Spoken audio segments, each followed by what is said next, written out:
રામ જય શ્રી કૃષ્ણ, જય માતાજી અને ગુડ આફ્ટરનૂન મિત્રો, કેમ છો?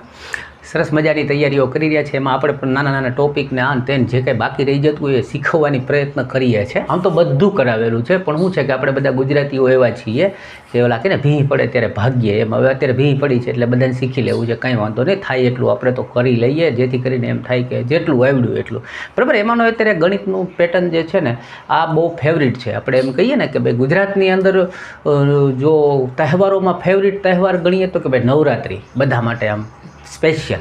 એવી જ રીતે રેલવે માટે સ્પેશિયલ આ પેટર્ન જે છે એને ગમે અને ગમે ત્યારે એ આ છે ને આમ દાખલાઓ નાખે એમાંની એક પેટર્ન જે છે ને એ હું તમને કરાવવા જઈ રહ્યો છું. એની એક બેસ્ટ શોર્ટકટ મેથડ એ છે, એનાથી ને ટ્રાય કરશું. ઓકે, અને અમુક જગ્યાએ શોર્ટકટ ન લાગે, જ્યારે લેન્ધી દાખલો આવી જાય તો શું કરવું, એ બે વસ્તુ જે છે આપણે કરવા અત્યારે જઈ રહ્યા છીએ.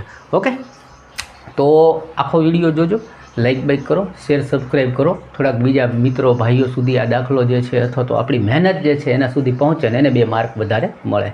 ઓકે, ચાલુ કરીએ છીએ. જો રકમ છે ને કંઈક તમને આવી આપવામાં આવી છે, 1/30, 1/42 બધી વચ્ચે વત્તા છે અને એવી રીતે 1/110 સુધી છે. હવે તમને આ ટાઈપની પેટર્ન આપી અને આના બરાબર શું આવો પ્રશ્ન પૂછી લે એટલે હવે આપણને એમ થાય કે આવડો મોટો સરવાળો ને બધાના હું છેદ લેવા જાઉં ને સરખા કરું તો આની કંઈક રીત હશે.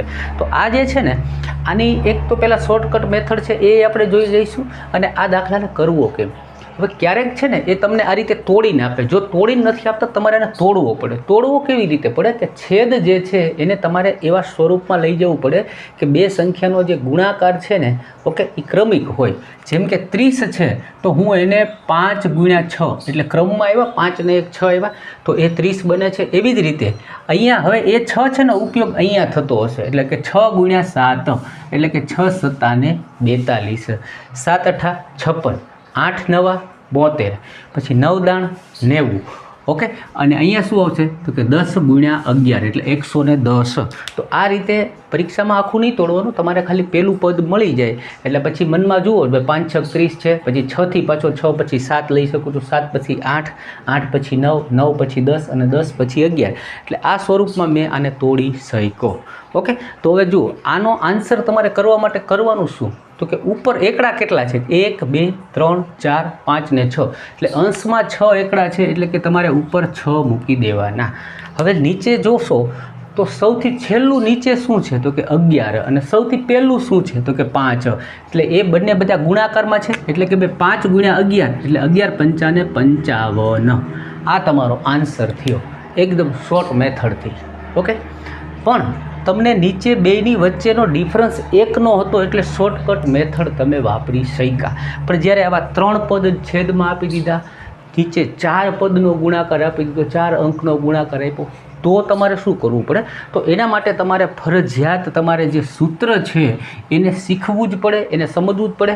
કારણ કે ઘણી વખત એવી પેટર્ન આ લોકો કે પહેલાં શરૂઆતની અંદર આ સહેલી પેટર્ન આપી દીધી.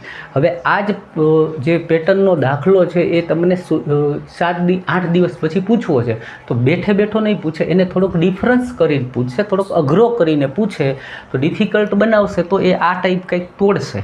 તો એને પણ આપણને ગણતા આવડવું જોઈએ, કારણ કે હેલાવાળાને આવી ગયું તમને ન આવડે તો એના માટે સૂત્ર છે 1/ડિફરન્સ બરાબર. એટલે આ જે આખી છે એનો ડિફરન્સ જે છે કેવી રીતે લેવાનું શું કરવું એ હું શીખડાવું. તો હવે અહીંયા 2 જ સંખ્યા હતી ને એટલે ડિફરન્સ 1 હતો, પણ હવે અહીંયા ડિફરન્સ છે ને એ છેલ્લા 2 પદ જોવાના 3 અને 1 તો એનો ડિફરન્સ આવ્યો 2. એટલે હવે સૂત્ર મુજબ હું ચાલું છું 1/1/2 ડિફરન્સ આપ્યો મેં. ઓકે, હવે પછી શું છે કે કૌંસની અંદર 1/ફર્સ્ટ ટર્મ -1/લાસ્ટ ટર્મ. તો આની અંદર ફર્સ્ટ ટર્મ જે છે ઓલામાં તો 2 જ અંક હતા એટલે આપણે આગળના પાંચડાને લઈ લીધો હતો. ઓકે, પણ હવે અહીંયા તો 3 અંક છે એટલે ફર્સ્ટ ટર્મ જે છે તમારે આ થશે 2×1 એટલે શું થયું ફર્સ્ટ ટર્મ ઉપર તો 1 છે જ, આ કૌંસનો કૌંસ કરું છું ઉપર 1, 2 × 1 = 2 એટલે હું નીચે મૂકીશ 2. ઓકે, હવે અહીંયા જોશો આ બધે સરવાળો છે પણ સૂત્રમાં માઇનસ છે એટલે હું અહીંયા કૌંસમાં માઇનસ મૂકીશ. હવે શું છે 1/લાસ્ટ ટર્મ એટલે 1/, લાસ્ટ ટર્મ. તો હવે લાસ્ટ ટર્મ હું શું લઈશ આ છેલ્લા 2 પદ. આના પહેલાં દાખલામાં શું હતા 2 જ સંખ્યાનો ગુણાકાર હતો એટલે મેં છેલ્લો અંક લઈ લીધો, પણ અહીંયા 3 સંખ્યાનો ગુણાકાર છે એટલે હું છેલ્લા 2 પદ લઈશ. જો 4 સંખ્યા નીચે આપી હોય તો હું છેલ્લા 3 અંક જે છે એનો ગુણાકાર લે. અહીંયા 3 આપી છે એટલે 1 છોડી દેતા 5 × 6 એટલે 30. એટલે 1ના છેદમાં શું આવ્યું તો કે 30. ઓકે, આ સૂત્ર જે છે એ બહુ કામનું છે.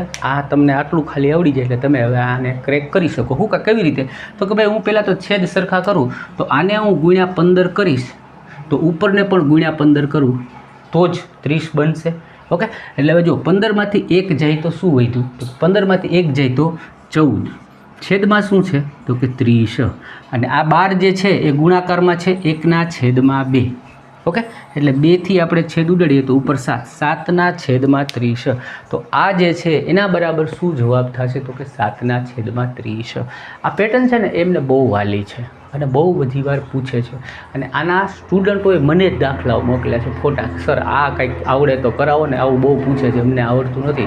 તો મને થયું આપણો ગુજરાતી ભાઈ છે, બેન છે, મિત્ર છે, દોસ્ત છે, યાર છે, ક્યાંક કન્ફ્યુઝ છે ને મને આવડે છે તો આપણે એને હેલ્પ કરવી જોઈએ. તો એમ તમને પણ લાઇક કરતાં આવડે છે તો તમારે કરવું જોઈએ, સબસ્ક્રાઈબ કરતાં આવડે છે તો કરવું જોઈએ, અને બીજાને શેર કરતાં આવડે છે કે તમારો ભાઈ, દોસ્ત, મિત્ર, યાર કોઈ પણ છે કે જે ગ્રુપ ડીની તૈયારી કરે છે ને પરીક્ષાની આસપાસ પહોંચી ગયો છે તો એને ફોરવર્ડ કરો, એને એકાદ માર્ક મળી જાય તો એને કંઈક નવું શીખવા મળે.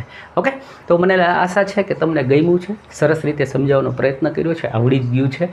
તો પરીક્ષામાં કરીને આવજો અને આનો માર્ક લઈને આવજો. મળીએ બીજા વિડીયોમાં. ત્યાં સુધી ખુશ રહો, મસ્ત રહો, વ્યસ્ત રહો ને એકદમ તંદુરસ્ત રહો.